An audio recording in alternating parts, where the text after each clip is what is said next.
Hello and welcome back to our campaign 2024 coverage here at the Washington Times. I'm George Gerbo. A reminder that you can find all of our coverage of the race for the 2024 campaign, the White House, Congress, all of our election coverage at washingtontimes.com/elections.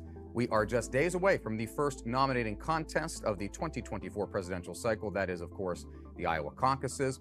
The remaining candidates, or most of the remaining candidates, met last night on the debate stage at Drake University in Iowa. We're going to talk about what happened there between Nikki Haley and Ron DeSantis. We'll talk about how former President Trump's counter-programming at his own town hall in the Hawkeye State played out, and just the general survey of what's going to happen in Iowa, or what we at least think is going to happen in Iowa. And to do that, I have our intrepid national politics reporter, Seth McLaughlin, once again with me. Seth, good morning. Happy to see you. Hope everything is well out there in the great Midwest.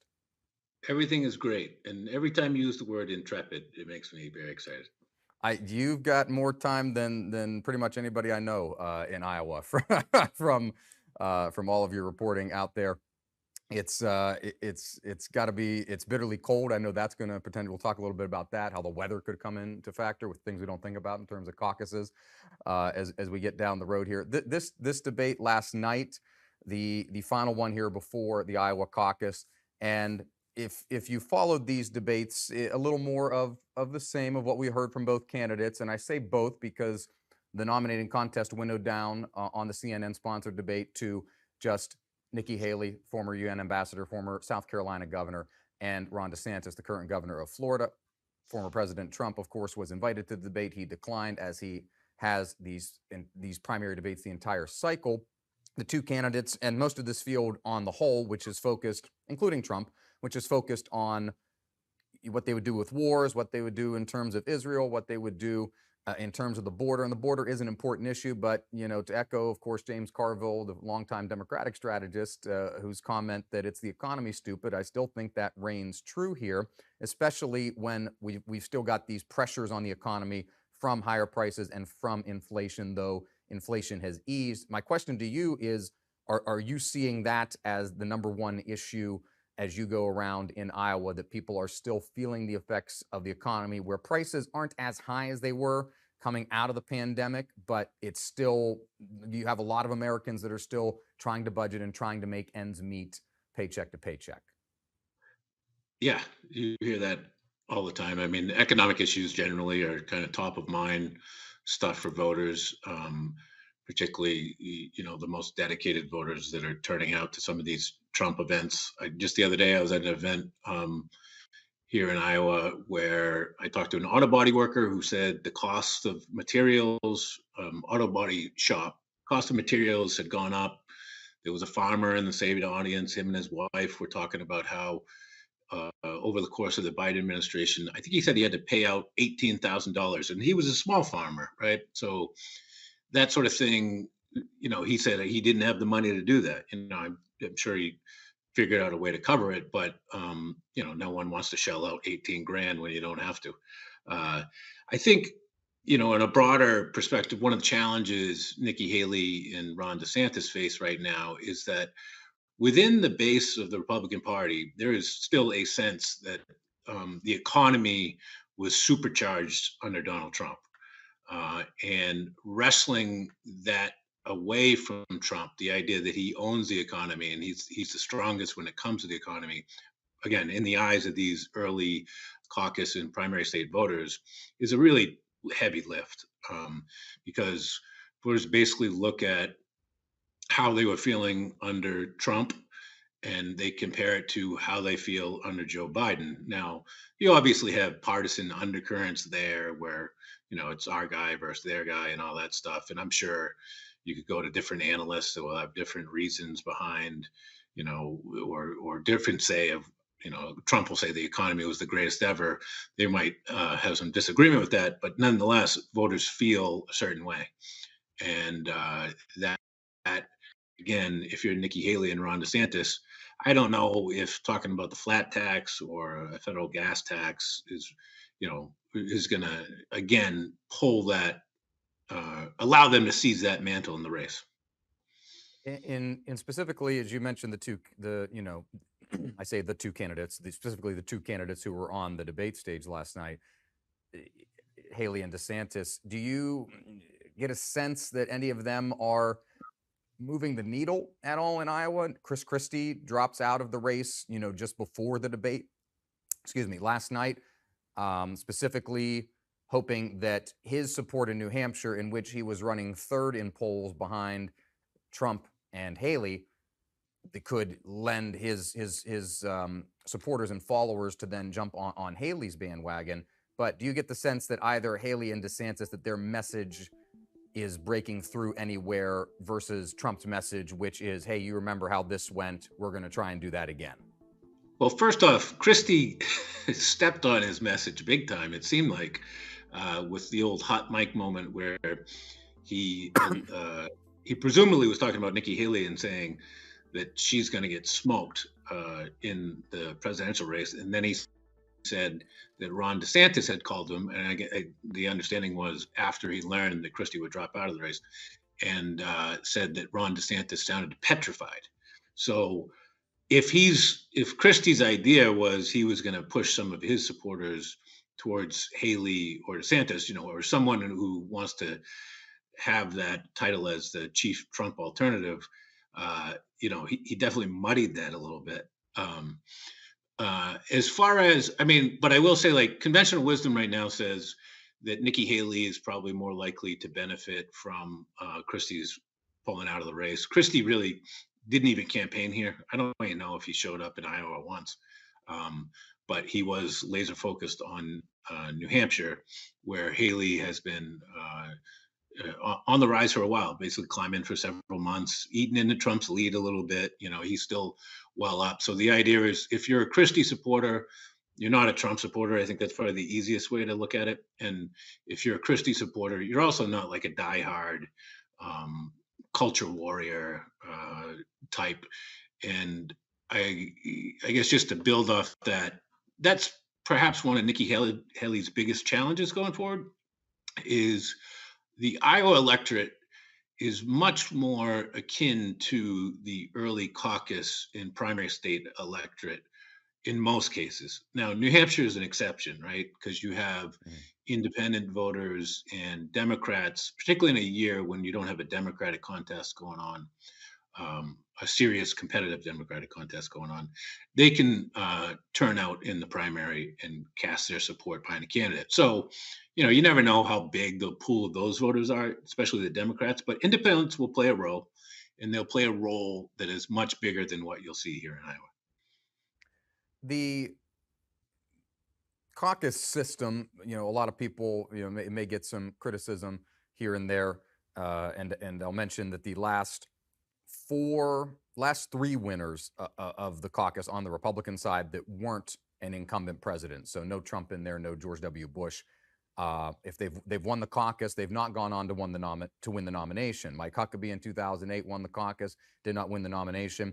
In 2012, Rick Santorum initially won the caucus. Eventually, Ron Paul, after months of hand-wringing and voting issues, was declared the winner. Neither of them won the nomination. And in 2016, Ted Cruz, of course, won the caucus, and Donald Trump won the nomination. This system is probably a little bit confusing to a lot of people, Seth. It involves, going into your local volunteer fire department or your local church or your local school and standing in corners, and there's some little slips of paper involved. And I don't want to call it mysterious, but as most people in the country use a primary balloting system where you go into a actual voting booth or box or use a touchscreen and you select a candidate, this is a little bit different. What are some of the nuances about how Iowa's caucus system works, and why do they use it? What is the reason behind using this system as opposed to just primary voting like the rest of the nation?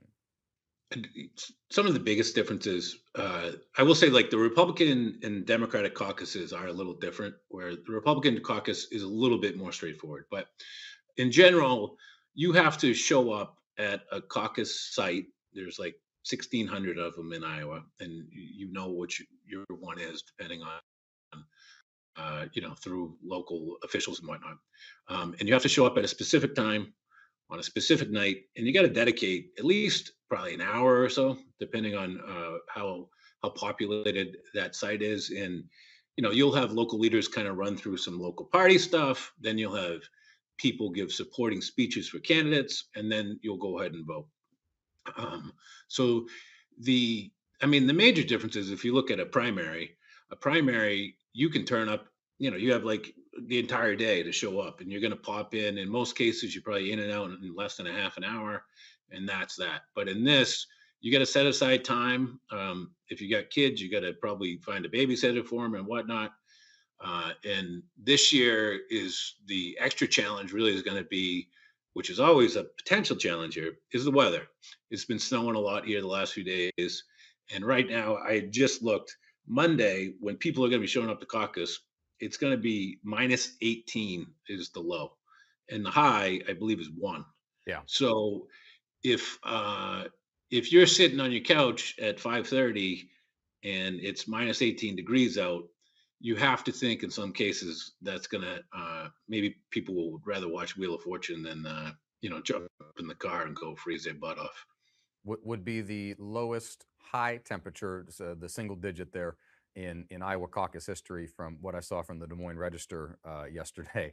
And to round out our discussion, Seth, does that affect any one candidate over another? I read your article in our paper today and online at WashingtonTimes.com/elections about how Donald Trump, who essentially eschewed the process 4 years ago. Yeah, he made a couple stops and made a pork chop and all the good stuff that people do at the fair and all that. Yeah. But Ted Cruz was, Mr. 90, doing the full Grassley, Chuck Grassley, Iowa senator, covering all 99 counties. Ron DeSantis has done that here, touted it multiple times in the debate, visited all 99 counties.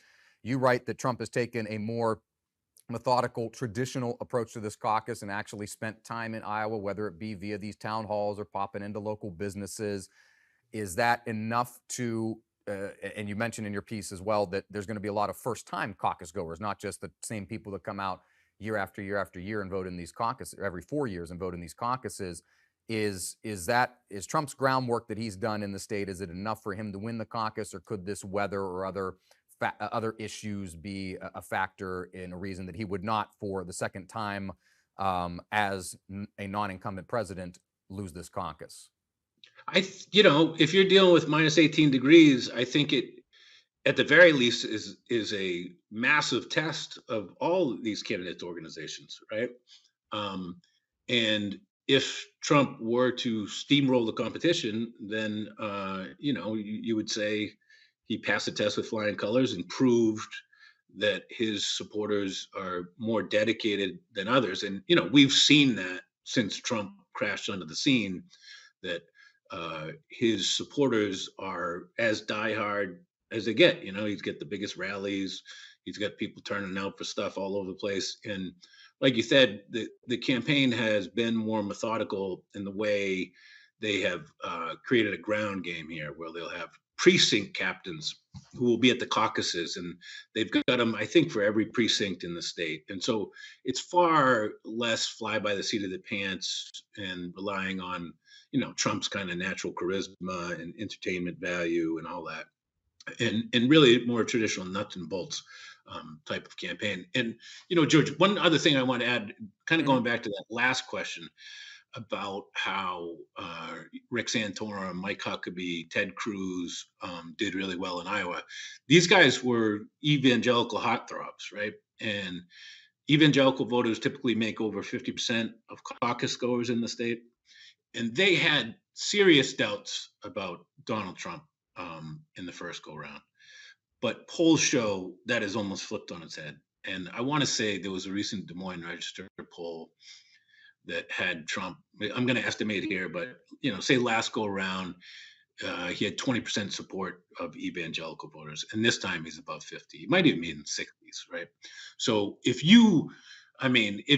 Trump has cemented his hold on those voters, then those voters show up. They've always shown up, and they've proven it vis-a-vis the Santorum, Huckabee, and Cruz win. The Iowa caucus is Monday, the first nominating contest of this 2024 presidential cycle. Seth McLaughlin will, of course, be there and covering it from every angle and hitting the ground and hopefully staying warm out there in the Hawkeye State. Seth, I appreciate it as always. Yeah, thanks, George. Thanks, man. A reminder that you can find all of our election coverage on WashingtonTimes.com/elections. That's where you'll find the latest primary maps as these voting in states take place here in these early voting states, where you can track who's winning, delegate counts, electoral vote counts, all of that moving forward as we make our way through the primary season and into November. And a reminder to follow us at Wash Times on social media, where you can find this recap as well as all of our election coverage. For Seth, I'm George. Thanks for watching, and we'll see you next time.